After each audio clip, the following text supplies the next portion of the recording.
નમસ્કાર વિદ્યાર્થી મિત્રો, શ્રી સારસ્વત વિદ્યાલયની અંદર આપ સૌનું હાર્દિક સ્વાગત છે। હું છું કુલદીપ ટંડેલ અને આપણે ભૌતિક વિજ્ઞાન સબ્જેક્ટનો અભ્યાસ કરી રહ્યા છીએ। તો કેપેસિટર ટોપિકની અંદર આપણે ઘણા બધા દાખલાઓ અને ઘણી બધી થિયરીઓ જોઈ છે, તો એના દાખલાઓ તરફ આગળ વધીએ। ઉદાહરણ નંબર 2.10 એક્ઝામ માટે ખૂબ અગત્યનો દાખલો, મોસ્ટ ઇમ્પોર્ટન્ટ દાખલો। આવો જ બીજો એક દાખલો સ્વાધ્યાયની અંદર છે, એ પણ આપણે સાથે સાથે ગણીએ એટલે સમાન પ્રકારના દાખલાઓ ગણાય। અને એની અંદર જે કન્સેપ્ટ છે એ એમસીક્યુની અંદર પણ આવી શકે, એટલે ધ્યાનથી તમે એને સમજવાનો પ્રયત્ન કરજો। 900 પિકોફેરેડના એક કેપેસિટરને 100 વોલ્ટની બેટરી વડે વિદ્યુત ભારિત કરાય છે।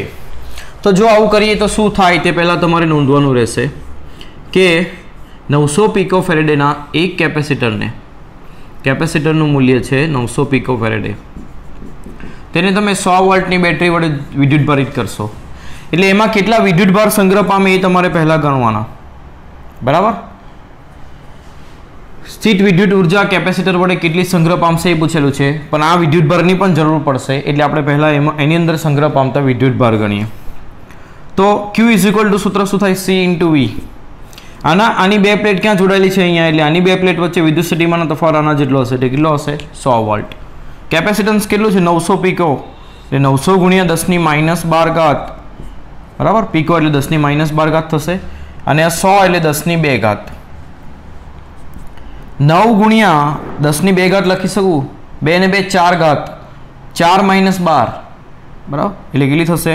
10⁻8 કુલમ। આ એનામાં સંગ્રહ પામતા વિદ્યુત ભાર થયા।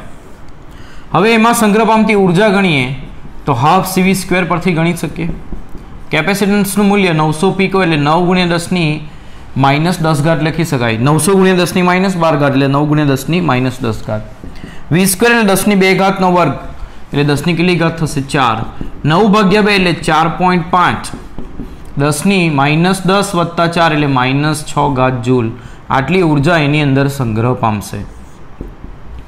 આ પ્રથમ આપણે ગણતરી કરી। હવે શું કરવાનું છે? તો કેપેસિટરનું બેટરીથી જોડાણ દૂર કરી બીજા 900 પિકોફેરેડના વિદ્યુત ભાર વિહીન કેપેસિટર સાથે જોડવામાં આવે છે।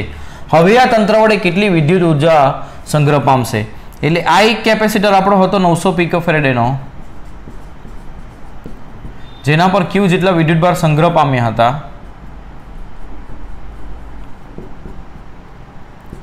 +Q અને -Q, તેને આપણે વિદ્યુત ભાર વિહીન એક કેપેસિટર સાથે જોડવા જઈ રહ્યા છે। એટલે આ કેપેસિટર છે જેના પર વિદ્યુત ભાર નથી, એનું કેપેસિટન્સનું મૂલ્ય પણ 900 પિકોફેરેડ જ છે। જ્યારે તમે આ કાર્ડને બંધ કરશો એટલે આની સાથે જોડશો તો શું થશે? આના પરથી વિદ્યુત ભાર આ બીજા કેપેસિટર ઉપર જશે, એટલે બે કેપેસિટર વચ્ચે વિદ્યુત ભારની વહેંચણી થશે। વિદ્યુત ભારની વહેંચણી માટે તમને યાદ હોય તો વિદ્યુત ભારની વહેંચણી એવી રીતે ત્યાં સુધી થાય જ્યાં સુધી બંનેનું સ્થિતિમાન સરખું ન થાય ત્યાં સુધી, એટલે બંનેની બે પ્લેટ વચ્ચેનો સ્થિતિમાનનો તફાવત એ સરખો થાય ત્યાં સુધી આના ઉપરથી વિદ્યુત ભાર આના ઉપર જશે, બરાબર। તો વિદ્યુત ભારની વહેંચણી થઈ ગયા બાદ કેપેસિટરની બંને પ્લેટ વચ્ચે વિદ્યુત સ્થિતિમાન કેવું થઈ ગયું હશે? સમાન થઈ ગયું હશે, એટલે આની બે પ્લેટ વચ્ચેનો તફાવત બરાબર આની બે પ્લેટ વચ્ચેનો તફાવત થઈ ગયો હશે। એટલે આ જોડ્યા બાદ શું થશે? બે વચ્ચે વિદ્યુત ભારોની વહેંચણી થશે। હવે અહીં જે છે એ વિદ્યુત કેપેસિટરના મૂલ્ય સમાન છે, એટલે અહીં આગળ આ જે વિદ્યુત ભાર છે તે સમાન રીતે આ બંને ઉપર વહેંચાશે। આ Q વિદ્યુત ભારને સમાન રીતે વહેંચો તો આના પર અડધો જાય ને આના પર અડધો જાય, એટલે Q/2 અને Q/2 વિદ્યુત ભારની વહેંચણી થશે, બરાબર। જો અલગ હોય તો કેવી રીતે ગણવું એ પણ આપણે આગલા દાખલાની અંદર જોઈશું, બરાબર। એટલે કેપેસિટરો સમાન હોવાથી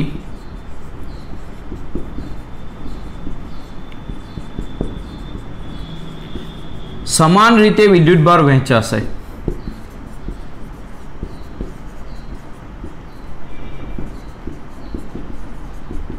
સમાન રીતે વહેંચાશે એટલે આના ઉપર +Q/2 -Q/2 રહી જશે, અને આના ઉપર પણ +Q/2 અને -Q/2 રહી જશે, બરાબર। કેમ સમાન વહેંચણી થઈ? Q માંથી વહેંચાવાના હતા બે કેપેસિટર ઉપર, બંને કેપેસિટરનું મૂલ્ય સમાન છે એટલે સમાન રીતે વિદ્યુત ભાર વહેંચાયા, બરાબર। હવે આ તંત્રની અંદર એટલે બંને કેપેસિટરની અંદર કેટલો વિદ્યુત ભાર સંગ્રહ, કેટલી વિદ્યુત ઉર્જા સંગ્રહ પામશે એ આપણે ગણવાનું છે। તો એની ગણતરી કરીએ તો તમે આટલું લખી દેશો। પછી હું ગણતરી કરું, બરાબર.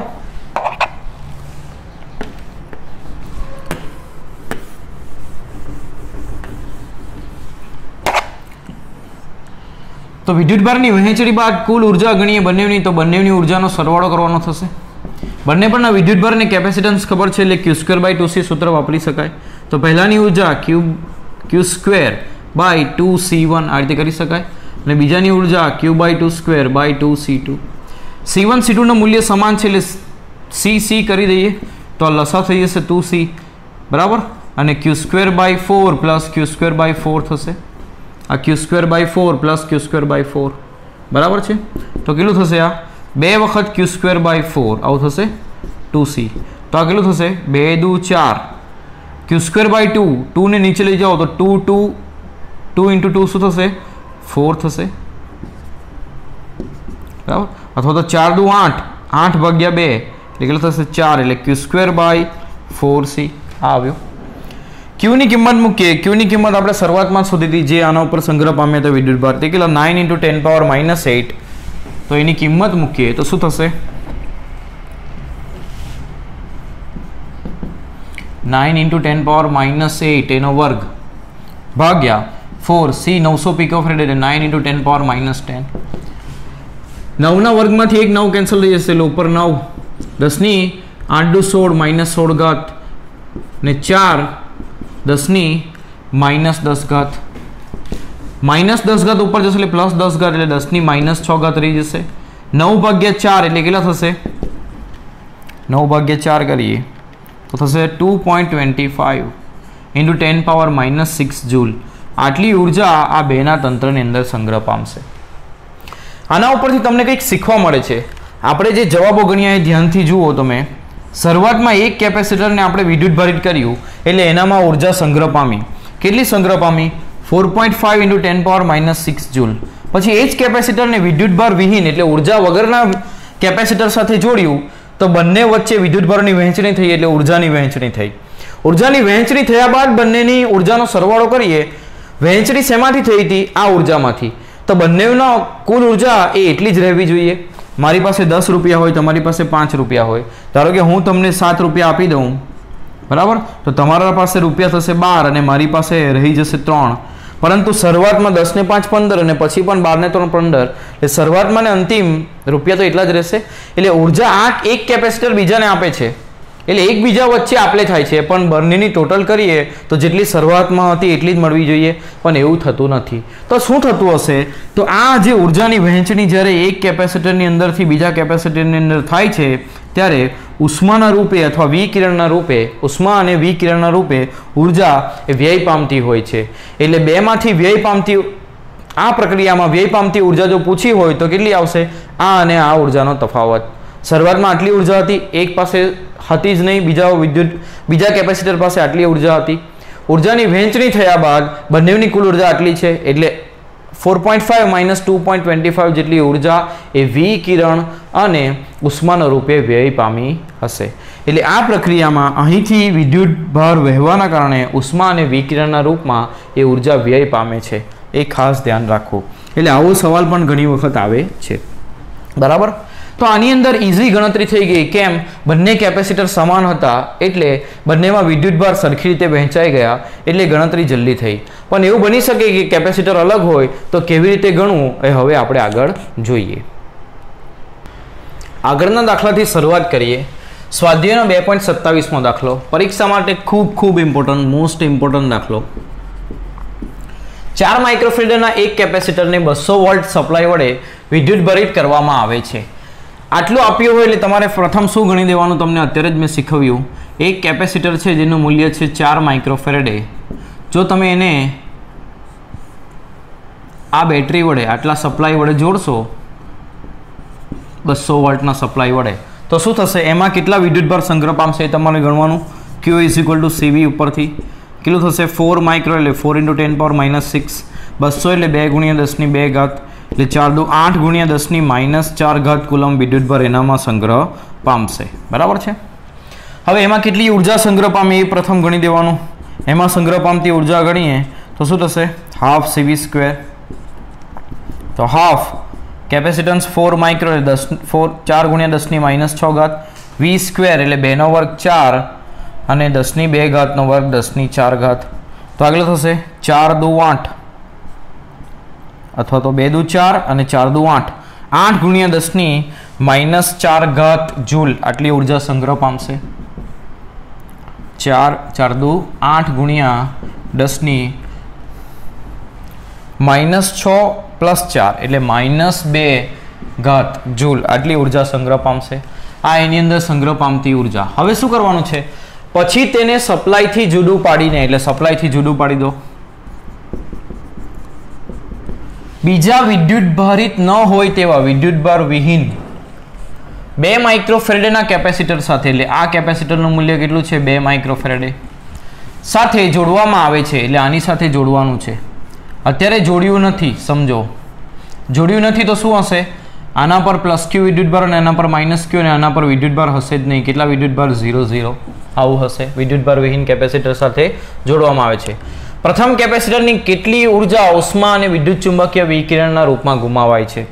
એટલે જો અહીં જોડશો તો શું થશે? વિદ્યુતભારની વહેંચણી થશે. હવે વિદ્યુતભાર સમાન રીતે વહેંચાશે નહીં, કારણ કે કેપેસિટન્સ એ સરખા નથી. તો કેવી રીતે વહેંચાય એ સમજીએ. બરાબર. ઘણી વખત આ વિદ્યુતભારની વહેંચણી પણ તમને પૂછી શકે કે કેટલા વિદ્યુતભાર આના ઉપરથી આમાં જશે. તો ધારી લો વહેંચણી થઈ ગયા બાદ, આને બંધ કર્યા બાદ થોડા સમયમાં આની વહેંચણી થઈ જશે વિદ્યુતભારની.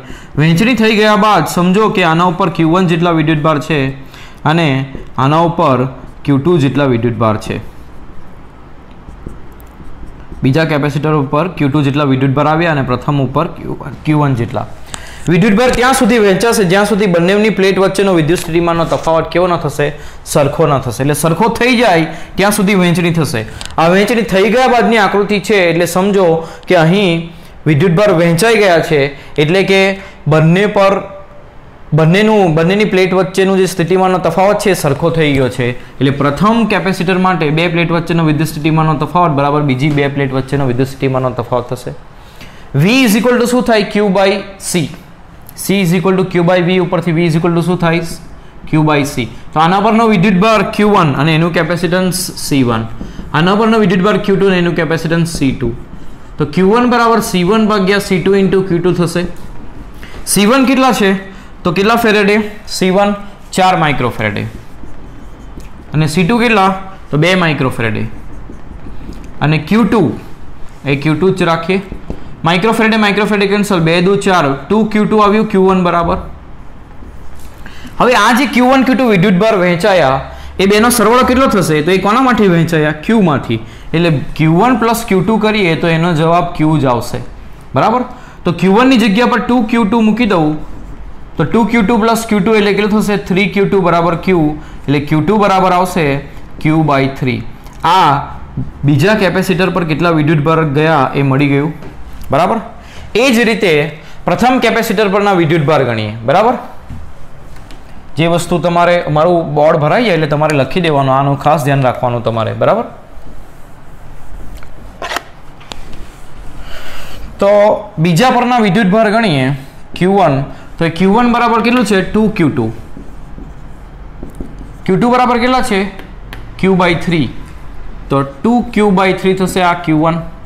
આ બીજા પરના વિદ્યુતભાર આવ્યા. હવે બંનેની કુલ ઉર્જા ગણીએ. કેટલા એવું પૂછ્યું હોય સવાલમાં તો તમે અહીંયા 8 × 10⁻⁴ મૂકો એટલે તમને જવાબ મળે. બંનેની ઉર્જા ગણીએ એટલે બંનેની ઉર્જાનો શું કરીએ? સરવાળો. તો એકની ઉર્જા Q1² / 2C1 અને બીજાની ઉર્જા Q2² / 2C2. કિંમતો મૂકીએ તો Q1 બરાબર કેટલા છે? 2 Q/3. તો એનો વર્ગ કરવાનો તો 4 Q² / 9 થશે. 2 C1 એટલે કેટલા?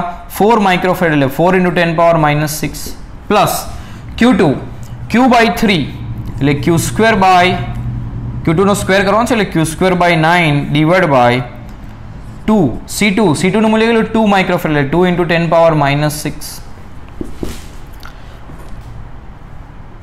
આ 4 કેન્સલ થશે અને આ Q² / 9 નીચે આવશે. 9 × 2 = 18, 9 દુ 18 થશે એટલે Q² / 18 × 10⁻⁶ થશે. અને અહીંયા Q² ભાગ્યા 9 દુ 18, 18 દુ 36, 36 ગુણ્યા 10 ની -6 ઘાત થશે. બરાબર. આગળ ગણીએ. લસા લઈએ બંનેની અંદર. આ જવાબોની આપણને જરૂર છે એટલે અહીં રાખું છું. બરાબર. આ બે જવાબ જે આપણે આગળ ગણી દીધા છે. લસા 36 ગુણ્યા 10 ની -6 ઘાત લસા થશે. અહીંયા 2 વડે ગુણવું પડશે તો 36 થશે, એટલે 2q² + q², એટલે કેટલું થશે 3q² / 36 × 10⁻⁻6. બરાબર. હવે કિંમતો મૂકીએ તો q ની કિંમત આપણી કેટલી છે આગળ આપણે ગણીએ 8 × 10⁻⁴, તો 8 × 8 = 64, 64 ગુણ્યા 10 ની -4 વર્ગ એટલે -8.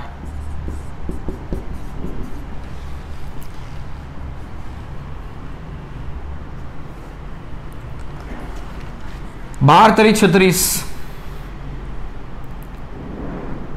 16 ચોક 64 ને 4 તરી 12, એટલે 16/3, એટલે 16/3 કરો તો તમારો જવાબ આવશે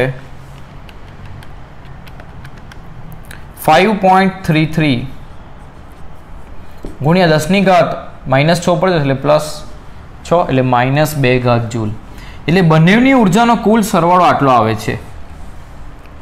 શરૂઆતમાં ઉર્જા આટલી હતી, અંતિમ ઉર્જા આટલી આવી, તો કેટલી ઉર્જા વ્યય પામી હશે? તો શરૂઆત માઇનસ અંતિમ કરો, બેનો તફાવત લેવો. એટલે વિકિરણ રૂપે વ્યય પામતી ઉર્જા ગણીએ, વિકિરણ અથવા ઉષ્મા રૂપે વ્યય પામતી ઉર્જા ગણીએ તો કેટલી આવશે? શરૂઆતની ઉર્જા માઇનસ અંતિમ ઉર્જા. શરૂઆતની 8 ગુણ્યા 10 ની -2 અને અંતિમ 5.33 ગુણ્યા 10 ની -2 ઘાત. એ તમારો જવાબ આવશે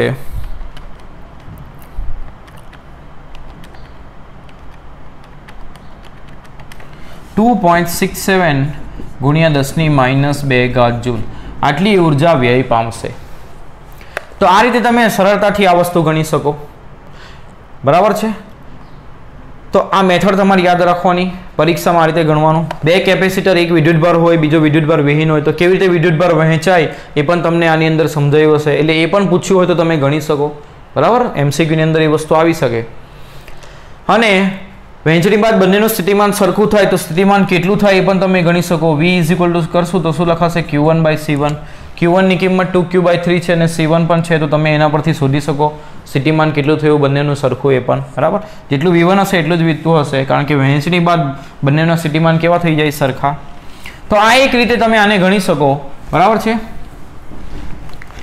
આ આપણો જવાબ આવશે જે વિકિરણ રૂપે વ્યય પામતી ઉર્જા છે. એને ગણવાની એક બીજી ઇઝી રીત છે, એ પણ તમને સાથે સાથે સમજાવું. બરાબર. પણ પ્રયત્ન તમારે આ કરવાનો કે આ જ રીતનો તમે ઉપયોગ કરો. બીજી રીતથી જલ્દી જવાબ આવશે.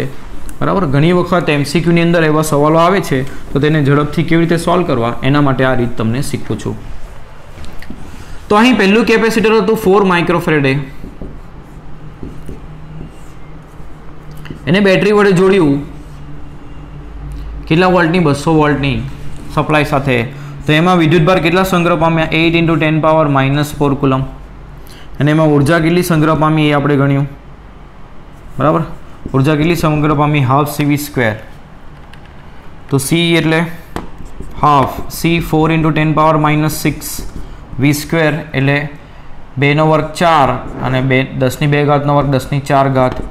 4 × 16/2 એટલે 8 ગુણ્યા 10 ની -2 ઘાત જૂલ. આટલી ઉર્જા સંગ્રહ પામી.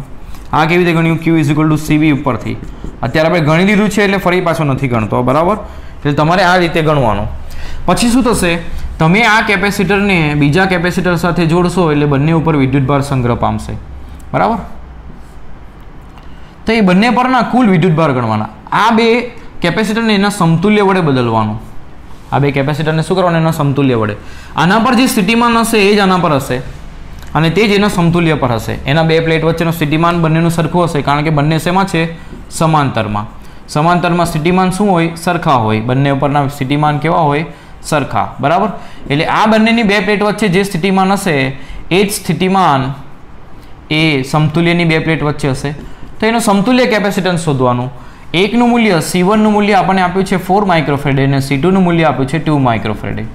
આ જે સમતુલ્ય કેપેસિટન્સ છે એ તમે આવી રીતે ગણી શકો Q/C, તો Q કયું લેવાનું? કુલ Q લેવાનું, અને C કયું લેવાનું? તો સમતુલ્ય C લેવાનું. કુલ Q, આના પર વિદ્યુતભાર Q1 ગયા, એક ઉપર વિદ્યુતભાર કેટલા ગયા? Q1, અને બીજા ઉપર વિદ્યુતભાર કેટલા ગયા? Q2. તો Q1 અને Q2 નો સરવાળો આ કુલ Q થશે, પણ Q1 Q2 નો સરવાળો એ Q જેટલો થાય, એટલે આ Q જ લેવાનું. અને C સમતુલ્ય સમાંતરમાં બેનો શું થતો હોય? સરવાળો, એટલે 4 ને 2 કેટલા થાય? 6 માઇક્રોફેરેડે થશે. બરાબર. Q ની કિંમત અહીં મૂકીએ તો 8 × 10⁻⁴, અને આ થશે 6 × 10⁻⁶. -6 ને ઉપર લઈ જઈએ, બરાબર. 4 દુ 8, 3 દુ 6, 4/3 ગુણ્યા 10⁻², એટલે 400/3 આટલા વોલ્ટ જવાબ આવશે. આ વિદ્યુત સ્થિતિમાનનો તફાવત મળ્યો આ સમતુલ્યનો, બેના સમતુલ્યનો. તો આ સમતુલ્યની ઉર્જા એટલે આ બેની ઉર્જા જેટલી જ થશે. તો અંતિમ ઉર્જા કેવી રીતે ગણવાની? સમતુલ્યની ઉર્જા એટલે હાફ C સમતુલ્ય અને એનો વિદ્યુત સ્થિતિમાનનો તફાવત V, જે અહીંયા આપણે ગણ્યો. આ કેવી રીતે ગણ્યું? કુલ વિદ્યુતભાર Q1 + Q2, Q1 + Q2 કેટલા થાય? આ Q માંથી જ વહેંચાયા, આના પર જે Q વિદ્યુતભાર હતા એમાંથી જ આ વહેંચાયા Q1 + Q2, એટલે Q જેટલા થાય, એટલે Q/C સમતુલ્ય આ રીતે કરવાનું. બરાબર. એટલે આ જવાબ આવે. અને હાફ CV², આ સૂત્ર વાપરવાનું, આની કુલ ઉર્જા. આની કુલ ઉર્જા એટલે આ બેના સમતુલ્યની ઉર્જા છે, એટલે આ બેની કુલ ઉર્જા બરાબર જ આ સમતુલ્યની ઉર્જા થશે. તો હાફ C સમતુલ્ય કેટલું છે? 4 ને 2 6 માઇક્રોફેરેડે, કારણ કે સમાંતરમાં છે, એટલે બેનો શું થશે? સરવાળો થશે. અને V², એટલે આનો વર્ગ કરો તો 4 નો વર્ગ 16, અને 3 નો વર્ગ 9, 10⁻² નો વર્ગ શું થશે? 10⁻4. તો એને ગણીએ તો કેટલા થાય? 8 દુ 16, 48/9 કેટલા થશે? 5.33 ગુણ્યા 10⁻² જૂલ. તો આ શોર્ટકટથી પણ તમે જવાબ લાવી શકો. અંતિમ ઉર્જા આટલી હશે, અને કેટલી ઉર્જા વ્યય પામી? તો આ બેનો તફાવત. બરાબર. આ રીતે પણ તમે ઉર્જા ગણી શકો. બરાબર. નહીં તો સૂત્રના સ્વરૂપમાં જોઈએ તો શરૂઆતની ઉર્જા હાફ CV² આવું હતું, બરાબર, અથવા તો Q²/2C, અને અંતિમ ઉર્જાનું સૂત્ર આ બેનો તફાવત ડાયરેક્ટ પણ તમે લઈ શકો. પણ આ મેથડથી કરો તો થોડું ઇઝી રહેશે. બરાબર. એટલે તમે આ શોર્ટકટ મેથડ પણ યાદ રાખી શકો MCQ માટે. જો આવા સવાલ MCQમાં આવે તો આ સ્ટેપથી સોલ્વ કરવા. કેવી રીતે? જેને બેટરી સાથે જોડ્યું એના પર વિદ્યુતભાર કેટલા ગયા, ઉર્જા કેટલી ગઈ ગણવાની. બીજા સાથે જોડો એટલે વિદ્યુતભાર વહેંચાઈ જાય, અને આ બેને એના સમતુલ્ય વડે બદલવાનું. સમતુલ્ય સમાંતરમાં શું થાય? બેનો સરવાળો થાય, એટલે સમતુલ્ય કેટલું આવશે? 6 માઇક્રોફેરેડે. 4 ને 2 6. એના પરનું સ્થિતિમાન કેટલું હશે? આ બેનું સ્થિતિમાન જે હશે એ જ. એ સ્થિતિમાન કેટલું એ કેવી રીતે ગણવાનું? આના પરના વિદ્યુતભાર, આના પરના વિદ્યુતભાર એટલે આ બેના કુલ વિદ્યુતભાર. કુલ વિદ્યુતભાર કોનામાંથી વહેંચાય? Q માંથી, એટલે કુલ વિદ્યુતભાર Q જશે. એટલે Q/C સૂત્રમાં C સમતુલ્ય મૂકવાનું. આના માટે ગણીએ છીએ, એટલે એનો વિદ્યુત સ્થિતિમાનનો તફાવત આવે બે પ્લેટ વચ્ચે. પછી એની કુલ ઉર્જા ગણવાની. આની ઉર્જા એટલે આ બેની કુલ ઉર્જા, કારણ કે આ શું છે? આ બેનું સમતુલ્ય. તો હાફ CV² પરથી એની ઉર્જા ગણી તો એ આવી. આ શોર્ટકટ રીતથી તમે જલ્દી જવાબ શોધી શકો. અને વ્યય પામતી પૂછી હોય તો આ બેનો શું લેવાનો? તફાવત લેવાનો. બરાબર. તો આ મેથડ યાદ રાખજો, તમને બહુ કામ લાગશે. ને પરીક્ષા માટે અગત્યનો દાખલો. MCQમાં પણ આવા સવાલો આવી શકે, જરૂરી નથી. ઘણી વખત નીટમાં આવી ગયા છે. મોસ્ટ ઓફ નીટમાં વધારે વખત આવ્યા છે. બરાબર. હવે આગળના કોન્સેપ્ટ તરફ આગળ વધીએ. આગળનો દાખલો ગણીએ. સ્વાધ્યાયનો 2.23માં એક ઇલેક્ટ્રિકલ ટેકનિશિયનને એક પરિપથમાં 1 કિલોવોલ્ટને સમાંતર 2 માઇક્રોફેરેડના કેપેસિટરની જરૂર છે. એટલે એક સપ્લાય છે કેટલા વોલ્ટનો? 1 કિલોવોલ્ટ, એટલે 1000 વોલ્ટનો સપ્લાય છે. તેની સાથે એને 2 માઇક્રોફેરેડના કેપેસિટર લગાવવાની જરૂર છે. તેની પાસે 1 માઇક્રોફેરેડના મોટી સંખ્યાના કેપેસિટર પ્રાપ્ય છે. એટલે તેની પાસે જે છે તે કેપેસિટર તો 1 માઇક્રોફેરેડનું જ છે, લગાવવાનું એને 2 માઇક્રોફેરેડે છે આની સાથે, પણ અવેલેબલ કયું છે? 1 માઇક્રોફેરેડે. જેવો 400 વોલ્ટ કરતાં વધુ ન હોય તેવો સ્થિતિમાનનો તફાવત ખમી શકે. એટલે અહીં આગળ મહત્તમ સ્થિતિમાન તમે 400 વોલ્ટ આપી શકો આ એક કેપેસિટરને. એનો મતલબ એનાથી વધારે સ્થિતિમાન આપશો તો એના વચ્ચેના માધ્યમનું ડાયલેક્ટ્રિક બ્રેકડાઉન થશે અને આ કેપેસિટર ખરાબ થઈ જશે. એવી શક્ય ગોઠવણ દર્શાવો કે જેમાં લઘુત્તમ સંખ્યાના કેપેસિટરની જરૂર પડે. છે તમારી પાસે આનો ઉપયોગ કરીને તમારે 2 માઇક્રોફેરેડે બનાવવાનું અને તેને 1000 વોલ્ટ સાથે લગાવી શકાય એવું બનાવવાનું. તો એના માટે ન્યૂનતમ કેવી ગોઠવણ તમે કરી શકો જેમાં ઓછામાં ઓછી સંખ્યાના 1 માઇક્રોફેરેડના કેપેસિટર વપરાય એ આપણે શોધવાનું છે. તો કેવી રીતે શોધીએ એ ધ્યાન આપો. તો આ જેઈમાં પૂછાઈ ગયેલો સવાલ છે, એટલે ધ્યાન આપો, અગત્યનો સવાલ છે. જેઈ નીટમાં પણ કામ લાગશે, આપણા બોર્ડમાં પણ કામ લાગશે, એમસીક્યુમાં બરાબર આવી શકે અને બોર્ડની એક્ઝામમાં પણ કામ લાગશે. તો તમારે 1000 વોલ્ટનો સપ્લાય સાથે લગાવવાનું છે કેપેસિટરોને. એટલે અહીં 1000 વોલ્ટનો સપ્લાય છે,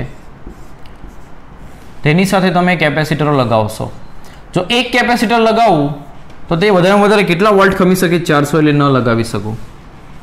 જો બે લગાવું તો 400 અને 400, એક કેપેસિટર 400 ખમી શકે, તો શ્રેણીમાં વોલ્ટેજનો શું થાય? સરવાળો થાય. એટલે 400 ને 400 800 વોલ્ટ ખમી શકે. પણ આપણે તો 1000 લગાવ્યા છે, જે 800થી વધારે છે, એટલે મારે ત્રીજું પણ લગાવવું પડશે. એટલે ત્રીજું કેપેસિટર લગાવું તો 400 400 400 એટલે 1200 ખમી શકે તેના કરતાં ઓછા લગાવ્યા છે એટલે ચાલશે. બરાબર? એટલે 1200 વોલ્ટ સુધી આ 3 કેપેસિટરો ખમી શકે. આ 400 ખમશે, આ 400 ખમશે અને આ 400 ખમશે. એટલે 1200 ખમી શકે, પરંતુ આપણે લગાવ્યા કેટલા છે? 1000. એટલે અહીં 3 કેપેસિટરને શ્રેણીમાં જોડવા પડશે એવું ખબર પડી. કેવી રીતે ખબર પડી? તો 1000 વોલ્ટ તમારે આપવાના છે, તો તમે એક કેપેસિટરને તો 400 આપી શકો, એટલે આવા 3 કેપેસિટરોની જરૂર પડશે એવું ખબર પડી. આ કેપેસિટરો કયા લગાવવાના તે પ્રથમ શોધવાનું. તો આ બધાનું સમતુલ્ય 2 માઇક્રોફેરેડે આવવું જોઈએ. એટલે સમતુલ્યનો જવાબ તમારો આવવો જોઈએ 2 માઇક્રોફેરેડે. કોણ છે? 3 શ્રેણીમાં છે. શ્રેણીમાં સમતુલ્યનો જવાબ શું થાય? કેપેસિટન્સનું મૂલ્ય ભાગ્યા કેપેસિટરોની સંખ્યા. કેપેસિટન્સનું મૂલ્ય કેટલું છે? C. તે આપણે શોધવાનું છે. ને કેપેસિટરો કેટલા છે? આવા 3. અને સમતુલ્યનો જવાબ કેટલો આવે છે? 2 માઇક્રોફેરેડે. એટલે આના ઉપરથી C બરાબર 3 દુને 6 માઇક્રોફેરેડે થશે. એટલે તમારે અહીંયા 6 માઇક્રોફેરેડે લગાવવા જોઈએ. પરંતુ આપણી પાસે છે કયા? 1 માઇક્રોફેરેડે. તો 1 માઇક્રોફેરેડેમાંથી 6 માઇક્રોફેરેડે બનાવવાના છે. તો સમાંતર જોડાણ કરશો તો કેપેસિટરનું મૂલ્ય વધે છે, આપણને ખબર છે. એટલે કેપેસિટન્સ વધારવા માટે શેમાં જોડવું જોઈએ? સમાંતરમાં. તો 1 માઇક્રોફેરેડેના 6 જોડવું તો અહીં 6 માઇક્રોફેરેડે કેપેસિટન્સ થશે. એનો મતલબ એવો થયો કે 1 માઇક્રોફેરેડેના 6 કેપેસિટરોને મારે સમાંતરમાં જોડવા પડશે. એટલે અહીં 6 માઇક્રોફેરેડે લાવવાનું છે, તો કેવી રીતે લાવીશું? 1 માઇક્રોફેરેડેના 6 કેપેસિટરોને જોડી સમાંતરની અંદર.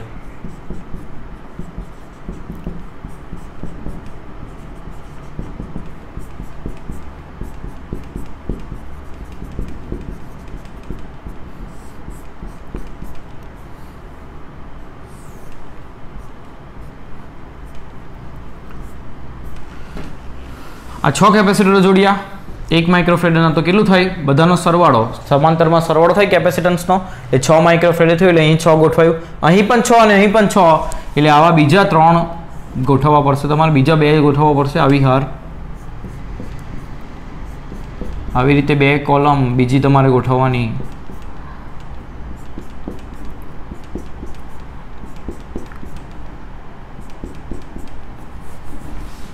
એટલે આ 1 માઇક્રોફેરેડના બીજા 6 લગાવ્યા.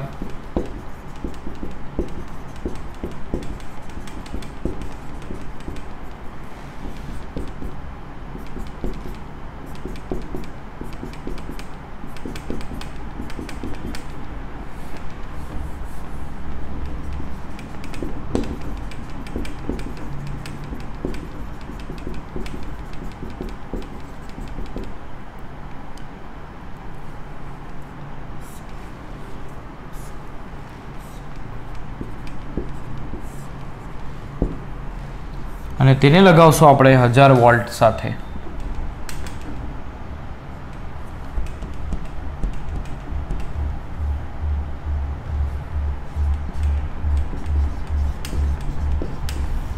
તો આ પ્રકારની રચના થશે. કેવી રીતે શોધ્યું ફરીથી સમજાવું. શું કરવાનું? 1000 વોલ્ટ છે, તો એકને 400 આપી શકો, બીજા 2 ને 800, તો 3 ને 1200 આપી શકો. એટલે 3 તો લગાવવા જ પડશે. તો 3 શ્રેણીમાં જોડી દેવાના. આ C નું મૂલ્ય કેટલું હોવું જોઈએ? કેવી રીતે શોધવાનું? તો આનો સમતુલ્ય 2 માઇક્રોફેરેડે આવવો જોઈએ. તો આનો સમતુલ્ય 2 માઇક્રોફેરેડે લીધો તો તે ત્યારે જ આવે જ્યારે C કેટલું લીધું હોય? 6 માઇક્રોફેરેડે. એક આપણી પાસે જે છે કેપેસિટર તે 1 માઇક્રોફેરેડનો છે, એમાંથી જ 6 બનાવવાના છે, તો એવા 6 ને સમાંતરમાં જોડવા પડશે. એટલે આ પ્રકારની ન્યૂનતમ રચના થશે. એટલે આટલા ન્યૂનતમ કેપેસિટરનો ઉપયોગ કરીને તમે બનાવી શકો. 1 2 3 4 5 6, 1 2 3 4 5 6, 1 2 3 4 5 6. એટલે 6 તરી 18 કેપેસિટરોની જરૂર પડશે. એટલે લઘુત્તમ 18 કેપેસિટરોની જરૂર પડશે.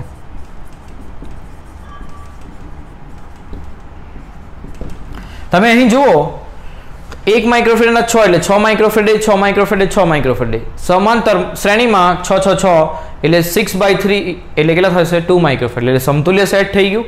વોલ્ટેજ જોઈએ તો 1000 વોલ્ટ છે, આ ત્રણ જગ્યા ઉપર જશે તો કેટલા જશે 1000/3 સરખી રીતે વહેંચાશે, સમાન કેપેસિટરો છે એટલે 1000/3 એટલે 333 333 333 આ બધા સમાંતર છે એટલે આ બધાના એક્રોસમાં 333 જશે. આ પણ સમાંતર છે એટલે આમાં પણ 333 વોલ્ટ જશે અને આ પણ સમાંતર છે એટલે આમાં પણ 333. તો બધામાં 400 કરતાં ઓછા વોલ્ટેજ આપ્યા છે, 400 થી વધારે ન આપી શકીએ, ઓછા તો આપી શકીએ.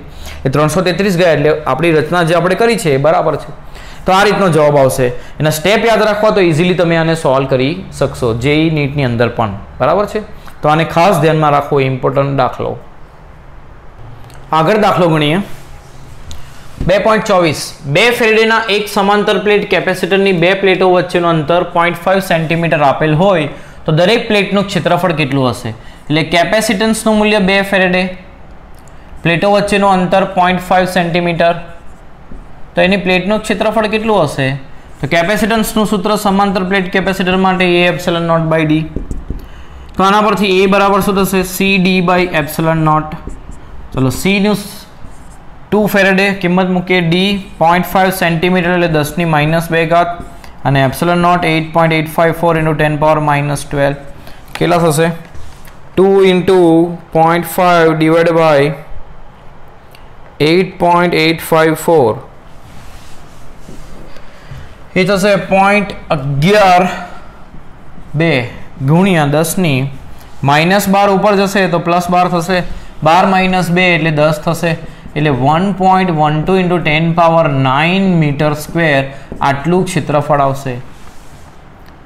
આ કેટલું મોટું થયું તમે જુઓ, કિલોમીટરમાં જો ફેરવીએ તો 1129 અને એક આંકડો વધારે લખીએ, કિલોમીટરમાં લઈ જવાના છે એટલે 1129 કરીએ તો 10ની ઘાત કેટલી લખાય? અને જો 1129 લખવું હોય તો 10ની ઘાત કેટલી લખાય? કિલોમીટર સ્ક્વેરમાં જવાબ લખીએ આપણે તો 1129 10⁶ ઘાત મીટર સ્ક્વેર થાય અને 10⁶ ઘાત મીટર સ્ક્વેર એટલે 1129 કિલોમીટર સ્ક્વેર.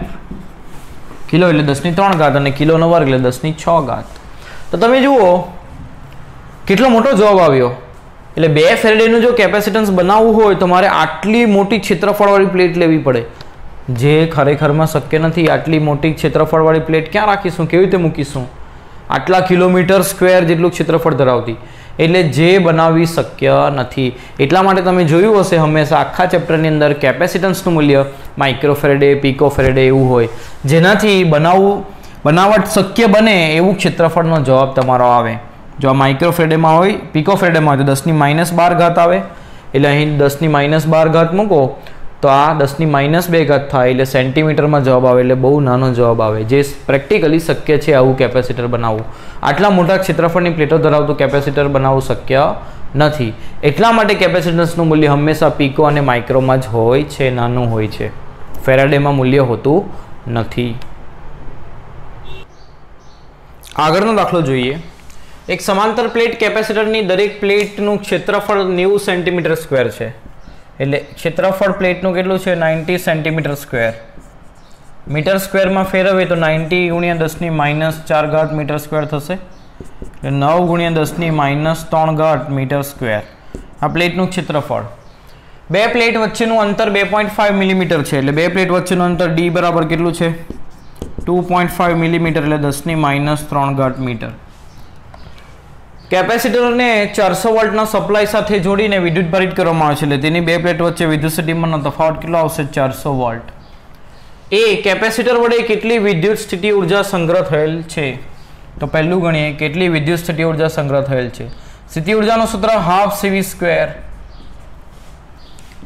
C ની કિંમત મૂકીએ સમાંતર પ્લેટ કેપેસિટર માટે A epsilon naught by D × V². બધી કિંમતો મૂકીએ તો હાફ એ કેટલું છે? 9 × 10⁻³ epsilon naught 8.854 × 10⁻12 divide by D 2.5 × 10⁻³ ગુણ્યા V² વોલ્ટેજ 4, 4 નો વર્ગ 16 અને 10 ની 2 ઘાત લખીએ તો 10 ની 2 ઘાત નો વર્ગ 10 ની 4 ઘાત. આની ગણતરી કરીએ તો 9 ગુણ્યા 8.854 into 16 divide by 2 divide by 2.5 તેનો જવાબ આવશે 254.99 ઇન્ટુ 10 પાવર -3 કેન્સલ, -12 + 4 એટલે -8 એટલે 2.55 લખીએ તો 10 ની ઘાત કેટલી થશે? 2 ઉમેરો એટલે -6 ઘાત જૂલ. આ એની ઉર્જા આવી, એમાં સંગ્રહ પામતી ઉર્જા આટલી હશે 2.55 × 10 પાવર -6 જૂલ. આ ઉર્જાને બે પ્લેટ વચ્ચેના વિદ્યુત ક્ષેત્રમાં સંગ્રહ પામેલી ગણો. એટલે આ ઉર્જા એ બે પ્લેટ વચ્ચેના વિસ્તારમાં રહેલા વિદ્યુત ક્ષેત્રના રૂપમાં સંગ્રહ પામે છે. અને એકમ કદ દીઠ ઉર્જા U મેળવો. એકમ કદ દીઠ ઉર્જા મેળવવાની છે. તો એકમ કદ દીઠ ઉર્જા એટલે ઉર્જા ભાગ્યા કદ થાય. કેપેસિટરની બે પ્લેટનું ક્ષેત્રફળ A હશે અને બે પ્લેટ વચ્ચેનું અંતર D હશે તો એનું કદ કેટલું થશે? A × D થશે. ક્ષેત્રફળ ગુણ્યા બે પ્લેટ વચ્ચેનું અંતર. એટલે ઉર્જાના સૂત્રને A × D વડે ભાગીએ તો ઉર્જાનું સૂત્ર શું છે? ½ A∈0/D × V². અને ભાગીએ કોના વડે? A × D વડે. તો શું થશે? A કેન્સલ થશે અને D નો વર્ગ થશે. એટલે ½ ε0/V/D નો વર્ગ લખી શકું. D × D D² અને V² એટલે V/D નો વર્ગ. હવે એકમ સ્થાનાંતર દીઠ વિદ્યુત સ્થિતિમાનનો તફાવત એટલે શું કહેવાય? વિદ્યુત ક્ષેત્ર. એટલે આને લખાય વિદ્યુત ક્ષેત્ર એટલે ½ε0E². આ સૂત્ર આવશે. કારણ શું? તો E નું સૂત્ર શું આવે? એકમ સ્થાનાંતર દીઠ વિદ્યુત સ્થિતિમાનનો તફાવત. એટલે V/D જે છે એ શું આવશે? બે પ્લેટ વચ્ચેનું વિદ્યુત ક્ષેત્ર. તો ઉર્જા ઘનતા એ વિદ્યુત ક્ષેત્રના રૂપમાં આ પ્રકાર થશે ½ε0E². એટલે એકમ કદમાં વિદ્યુત ક્ષેત્ર આટલી ઉર્જા સંગ્રહ પામે તો આટલા કદમાં કેટલી એ શોધવું હોય તો કદ વડે એને ફક્ત ગુણી દેવાનું. બરાબર છે? એટલે બે પ્લેટ વચ્ચેનું વિદ્યુત ક્ષેત્ર જો તમને ખબર હોય તો તેના પરથી પણ તમે એમાં સંગ્રહિત ઉર્જા શોધી શકો.